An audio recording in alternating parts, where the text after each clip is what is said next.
শুভ দুপুর। দেখো আজকে ছিল মাটন, দেখতেই পাচ্ছ। মাটনটা আমি প্রথমে বেছে নিয়েছি, তারপরে রান্নার আগে ধোবো, আগে থেকে ধুয়ে রাখি না।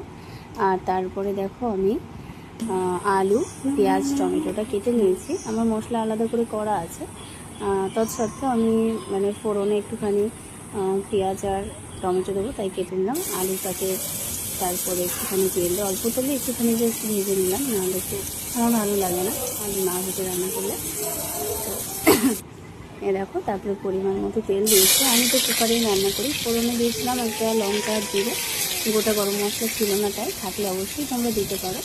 তারপরে পেঁয়াজটাকে খুব সুন্দর করে নেড়ে নিলাম। তারপরে পরিমাণ মতো একটা মশলা আমার মিক্সার আগে থেকে করা ছিল, সেটাই সুন্দর করে কষিয়ে নিচ্ছি। তেল ছাড়া অবধি ওটাকে সুন্দর করে কষাতে হবে, যতক্ষণ না পর্যন্ত তেল ছিল।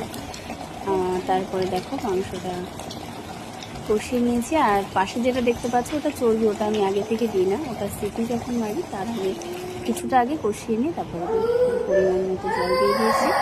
এবার ওটা একটুখানি ফুটিয়ে তারপরে 3টে সিটি আমি মারি। এই দেখো ফাইনাল লুক। দেখে কেমন লাগছে অবশ্যই জানি।